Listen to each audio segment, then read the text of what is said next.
When I first started with my business, I thought it was going to, in my mind, I was like, all I have to do is this, and my business will grow and be smooth. Okay, that was absolutely a dream. Like, it doesn't happen like that. You can reach your goals, but it does not happen like that. It's a lot of work, especially when you're starting out yourself. You're going to make mistakes unless you hire somebody to not make mistakes. But most people that start out with their business, they don't have the money up front, or they don't know how to access funds to start a business. So they try to do it themselves. And what they find is that, like myself, you will go and find somebody to do it and make it correct. So what you don't want to do is double pay for something, because you put your time and energy into it. That took you away from the business that you could have been making, when you could have just paid the expert to get it done the first time, and it would have been done. So it's hard, but it's so rewarding, especially for me in doing in my business, because I'm able to help others while I'm able to sustain and make a legacy for me and my family. So it's just hard work, but you just have to stay in it. You know, as an entrepreneur, it's very hard doing anything on your own, and especially in my business being white male dominated, and I'm all the way on the opposite side, black female. It's very hard to get a lot of things done, but it can be done. It's just about putting the right people in place for your business that are going to work for you, and using that expertise to get where you need to go. I am the queen of staying in my lane. And by that I mean, I am not the brander, marketer. I am not, whatever else it is that I need for my business. I am not a CPA, and I don't want to dibble and dabble in that. That's not, my focus needs to be on my clients, building these beautiful luxury homes. And so I want to put the experts in. Hello, Kia, here you are. Hello, my CPA. Hello, I don't have time for that. My business is focusing on my clients, on what their needs are, and building luxury homes. One thing I will say, I'm piggyback off of what you said. I love clients when they come to me and they say they've been in business for a year and a half, and now they're like, I'm stagnant. If you sit here and say, well, I have to wait till I have XYZ amount in my account, or wait for this, entrepreneurship is not for you, because it's always ups and downs. There's going to be times where you have 10,000 in your account, and now all of a sudden you have 2,000, and you're waiting on the next check, the next client. You're like, what, And then you have to be able to understand how to switch from hustle mode to manage your business mode. So when a down period comes, now you got to get in hustle mode. Okay, what do I have to do? And strategize. Okay, what I need to do to get out of this maze. Oh, understand money management. That was one of the next questions. But go ahead.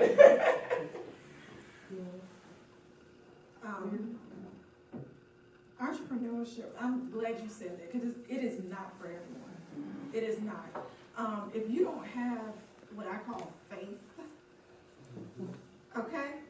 Because if you don't have that, this is definitely not for you. If you're okay with, your employer giving you your check, and it's going to be there, for the same amount every time, that type of stability, the safety zone, that what I call the binky, yeah, that's for you. Entrepreneurship is not for you. Entrepreneurship will take you on a roller coaster ride that you wouldn't even imagine. And you will have highs and you will have lows.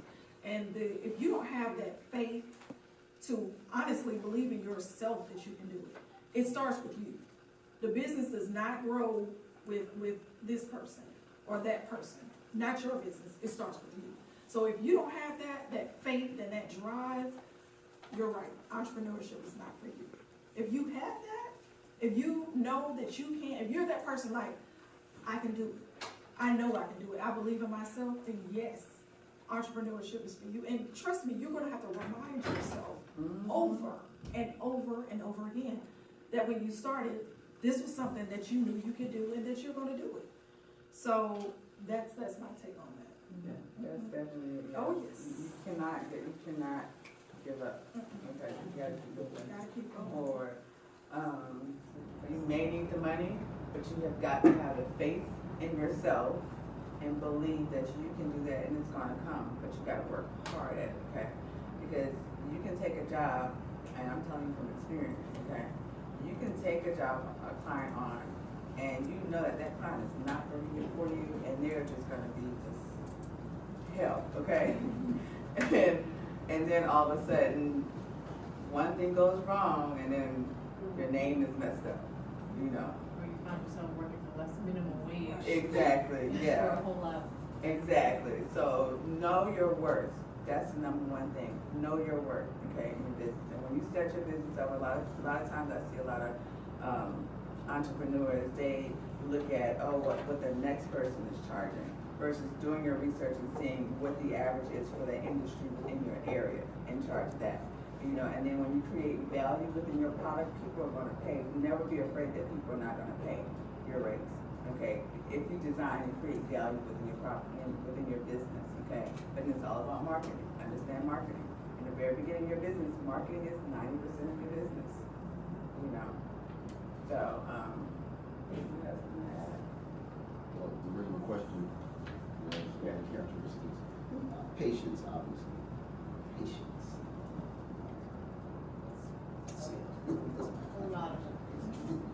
Like, Sam's Club size patience. Sam's Club size patience. Pulled by family packs. Patience. Oh, wow. Economy size packing up patience. You're gonna need a whole lot of it. You're gonna need it's patience and resilience.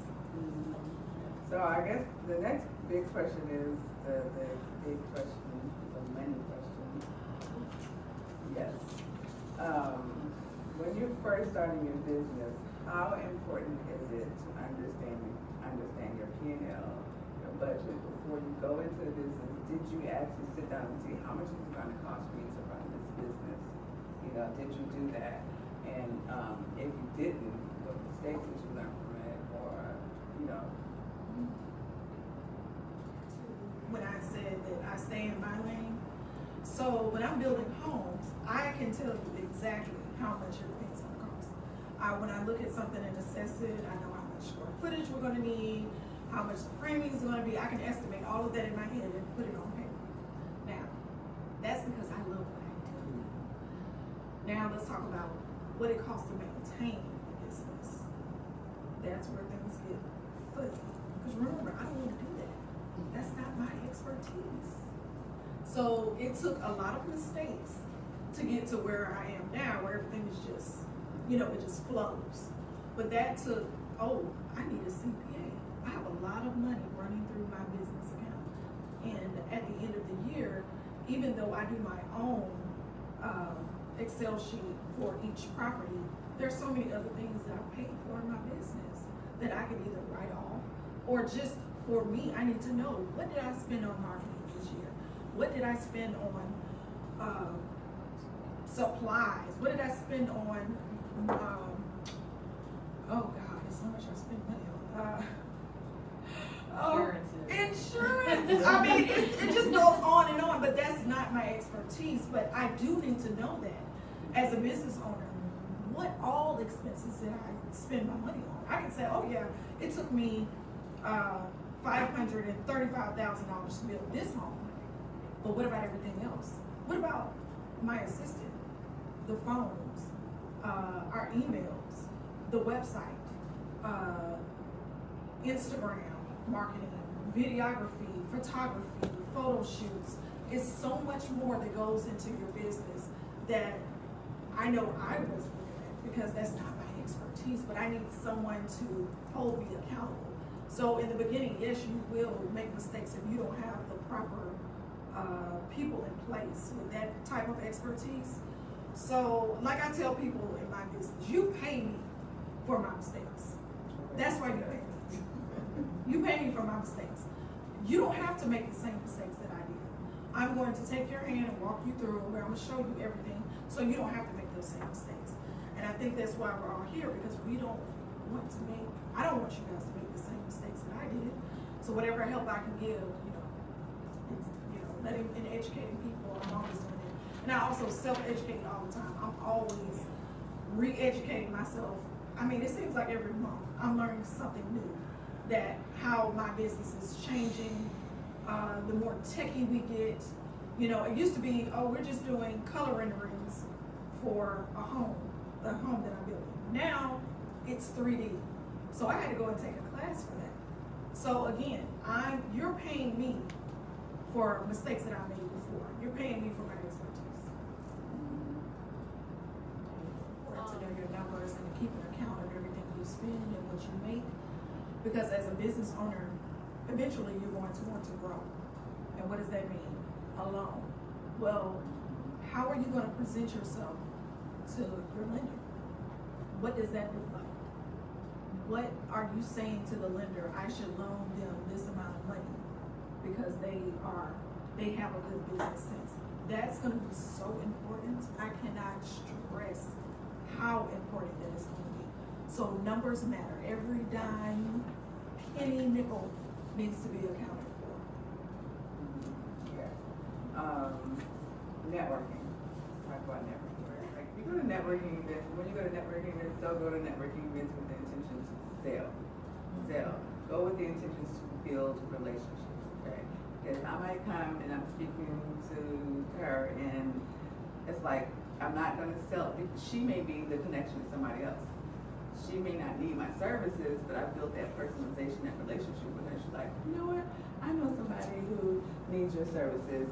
Can I connect you to, and can I put you guys in an email or something like that? So it's about building personalization within your business. Okay, so don't go to networking events to sell, and you pitching yourself to sell.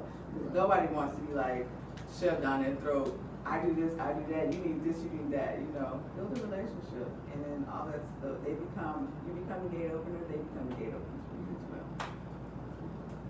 It goes right into the question that we have about networking and why is that important. And I said, look, I was the one. Okay, like I don't want my picture on anything. I don't want anybody to know that it's me. That was me. So you talk about a fight. You talk about somebody having a fight with me. Like, no, you're taking these pictures. You're doing this. I didn't want to do it. I just wanted to do what I loved and remain in the background and just let my business grow with me. Well, that's not going to happen, ladies and gentlemen. We live in an age where people want to know who owns this business. Who are they? What do they look like? What do they like to do? What kind of lifestyle are they living? So it shook me completely out of my comfort zone. Because I'm used to, okay, I can just build my homes and, they'll sell. No, those days are over. Those days of separating yourself from your brand, from your business, over. So that's one thing that I had to be like, oh, aha, because I want to do this, and this. I had to get out of that. And the opportunities came. I mean, it was like instant. As soon as I put myself out there, started with the marketing, it was like, okay, I see where this is going. Now I'm like, hey, where's the camera? Hello. So you have to overcome the fear of being out there or actually doing it, the marketing and the networking. You have to put yourself out there. It's a must. You cannot thrive in your business without networking and without marketing, period. I will say, Wow. she's learning, yeah. Learning, yes. It was very hard for me to do. But it is definitely necessary. I've received so much business, made so many different networking connections, people that want to work with me. So it has just been great for me. And like I said, I was like, no, I don't want to do it. No. So it took a minute for me to get to this point to see how valuable it is. But now I don't even know how I do it without it. Like it's great. It's been great for me. Studies show that video marketing is 84% of marketing nowadays, and those who utilize video marketing, social media, actually see like a 65% increase in their revenue. So it's important to utilize. To it then. It's important. If you're already making money now, imagine how much you can make. Right. And then it's also important to understand or know where your audience is. Is your audience on Instagram or is your audience on LinkedIn? You know, with me, I realized, okay, the type of audience that I want is on LinkedIn. So I started posting more on LinkedIn. Started doing that, and all of a sudden I get a call from someone who wants me to do one of my training and branding programs on them, and then implemented. They asked their company for vendor management for me to have me come in, and once they see how I'm doing with them, then they want me to come in for the region. So it's important to utilize that, you know, social media marketing, very important in business. You don't utilize social media marketing. So that's very interesting. But marketing is definitely important. You have to have it. But my second thing to that is, you meet me, and you're like, oh, she's great. Now you call the office to do business. What's your experience? Did you receive that same energy, that you got when you met me? It has to all be cohesive. So you have to make sure that, yes, and you have to make, yes, you have to make sure that everything is cohesive, that, you know, you meet me and you like me, okay, I'm really interested, you go on my website, oh yeah, looks good. Now you call, because you're ready to make a move. What kind of experience did you receive when you got the phone, when you got called in? What did you get? So it has to all match. But you definitely, marketing, you have to have it, any business, period.